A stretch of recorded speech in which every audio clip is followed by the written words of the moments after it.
Saudaraku sekalian, pesan Tuhan untuk kita pada pagi ini adalah berurusan dengan Tuhan tidak mungkin tidak berurusan dengan rencana-rencananya. Allah tidak berurusan dengan orang-orang yang hanya memiliki rencananya sendiri atau keinginannya sendiri. Tuhan berurusan dengan orang yang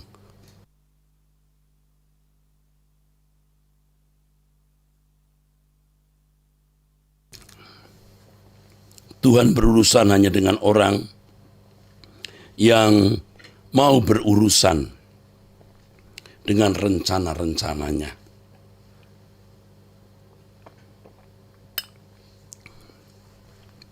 Itu yang saya dapat pagi ini, saudaraku. Kira-kira Tuhan bicara begini, saudara. Aku tidak berurusan dengan orang yang hanya memiliki rencananya sendiri. Aku tidak berurusan dengan orang yang hanya memiliki keinginannya sendiri. Dan kalau kita membaca di dalam Alkitab, kita menemukan bahwa orang-orang yang berurusan dengan Allah adalah orang-orang yang dilibatkan Tuhan di dalam rencananya. Orang-orang yang berkarya di dalam pekerjaan Tuhan, itulah orang-orang yang disertai oleh Tuhan. Kalau kita melihat bangsa Israel mengapa begitu diperhatikan Tuhan, begitu diistimewakan oleh Tuhan, karena mereka mengandung, memikul, memuat, membawa rencana Allah. Dari bangsa itu, suatu hari akan lahir juru selamat. Dari bangsa itu akan lahir Mesias. Ya saudara, jadi kalau Tuhan memperhatikan bangsa Israel karena mereka memuat, mereka memikul rencana Allah. Dan itu dimulai dari Abraham, saudaraku. Abraham sosok yang disertai Tuhan, bahkan disebut sebagai sahabat Tuhan. Karena Abraham mengisi hari hidupnya hanya untuk melakukan kehendak Allah, kehendak Yahweh, Elohim Yahweh. Abraham keluar dari Ur Kasdim, Abraham akan dibawa Tuhan ke negeri yang Tuhan akan tunjukkan. Abraham bisa nyaman tinggal di Ur Kasdim, tetapi dia tidak akan mengalami penyertaan Tuhan. Dia tidak akan mengalami pergaulan dengan Allah. Ya saudara, Abraham menyerahkan hidupnya disita oleh Allah untuk rencananya. Dan itu berlanjut terus kepada bangsa Israel, keturunan Abraham secara darah daging, yang begitu diistimewakan oleh Tuhan, yang begitu diperhatikan oleh Tuhan, karena bangsa itu memuat, mengandung, memikul tanggung jawab. Dari bangsa itu akan lahir Mesias Juru Selamat. Kalau Anda bertanya, apakah hari ini Allah masih memperhatikan bangsa itu? Jawabnya adalah ya. Karena bangsa ini menjadi saksi apakah benar Alkitab, khususnya Perjanjian Lama, itu firman Tuhan. Harus dibuktikan dengan eksisnya bangsa Israel. Tidak heran kalau bangsa itu selama, ya saudaraku, ribuan tahun meninggalkan negerinya. Mestinya mereka sudah menjadi bangsa yang punah, seperti bangsa-bangsa Kanaan yang tua, yang sudah punah. Ternyata bangsa ini tidak punah.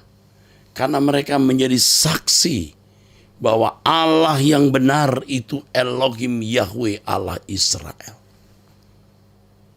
Nah, bagaimana dengan hidup kita hari ini? Kitalah saksi Tuhan. Kalau kita membaca di Alkitab ada dua saksi, itu yang pertama bangsa Israel, yang kedua itu orang percaya. Bangsa Israel menjadi saksi siapa Allah yang benar itu. Orang percaya, saudara dan saya menjadi saksi bagaimana Allah yang benar itu.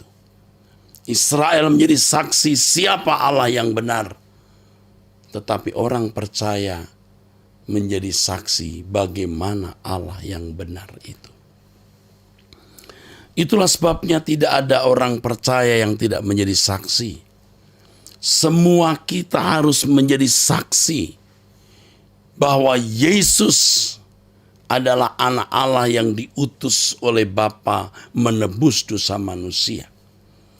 Kita menjadi saksi bahwa Yesus adalah anak Allah juru selamat. Bagaimana caranya menjadi saksi, saudara? Menampilkan hidup, memperagakan hidup sebagai anak Allah. Karenanya langkah pertama yang kita harus lakukan adalah berjuang untuk serupa dengan Yesus. Orang-orang yang berjuang untuk serupa dengan Yesus adalah orang-orang yang disertai oleh Allah. Pasti disertai oleh Tuhan. Oleh sebab itu yang kita perkarakan, yang kita persoalkan hari ini mestinya saudaraku sekalian adalah bagaimana kita menjadi serupa dengan Yesus. Itu yang dimaksud Alkitab, carilah dahulu kerajaan Allah dan kebenarannya, maka semua akan ditambahkan kepadamu.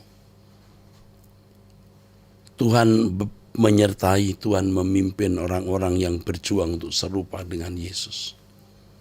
Kita belum sempurna, kita kadang-kadang masih berbuat salah, bisa. Tapi kalau kita benar-benar berniat untuk menjadi serupa dengan Yesus, untuk memberi diri dikembalikan ke rancangan Allah semula, pasti Tuhan menyertai. Tuhan menyertai kita. Dan semakin kita serupa dengan Yesus, semakin kita menyerahkan hidup kita tanpa batas kepada Tuhan. Hidup kita, tenaga kita, pikiran kita, uang kita, seluruh hidup kita, kita serahkan ke tangan Allah semesta alam untuk menjadi alat di dalam tangannya, guna memenuhi rencananya. Yang pertama harus serupa dengan Yesus dulu. Bukan uang saudara, bukan tenaga saudara. Serupa dengan Yesus. Maka kalau kita makin serupa dengan Yesus, memiliki karakter seperti yang Allah kehendaki, yaitu karakter anak-anak Allah, maka kita pasti ditempatkan Tuhan dalam satu pekerjaannya. Ya, dan kita mengerti apa yang dimaksud Alkitab dengan baik makan atau minum atau melakukan sesuatu yang lain, kita lakukan semua untuk kemuliaan Allah. Bagiku hidup adalah Kristus dan mati adalah keuntungan. Orang-orang seperti inilah orang-orang yang disertai Tuhan. Jadi tidak semua orang Kristen disertai Tuhan. Kalau mereka hanya beragama Kristen, tidak berjuang untuk serupa dengan Yesus, dan tidak mempersembahkan hidupnya sepenuhnya bagi Tuhan, dia tidak layak disertai oleh Tuhan. Tidak pantas disertai oleh Tuhan. Karenanya saudaraku sekalian, sebelum kita kehilangan kesempatan, sebelum waktu hidup kita habis, yuk kita berjuang untuk serupa dengan Yesus. Yuk kita berjuang untuk hidup suci di hadapan Allah, hidup tak bercacat, tak bercela, dan lepaskan diri dari ikatan-ikatan dunia. Lepaskan, dan Tuhan akan menyertai kita. Pekerjaan usaha kita pasti diberkati. Orang-orang yang kita cintai pasti dilindungi, saudaraku. Jadi jangan sembarangan saudara berkata Tuhan beserta kita. Beserta siapa? Beserta siapa? Tuhan tidak menyertai orang yang egois, yang hidup hanya untuk dirinya sendiri. Apalagi untuk orang yang hidup dalam dosa. Orang yang tidak layak dilindungi, dijagai oleh Tuhan. Karena mereka tidak hidup di dalam rencana dan kehendak Allah. Kiranya Allah menjauhkan kita dari keadaan itu. Kita mau belajar sungguh-sungguh hidup dalam kesucian, tak bercacat, tak bercela, dan bersedia memberikan hidup kita tanpa batas untuk pelayanan pekerjaan Allah. Allah menyertai kita sampai kita nanti pulang ke rumah Bapa. Amin.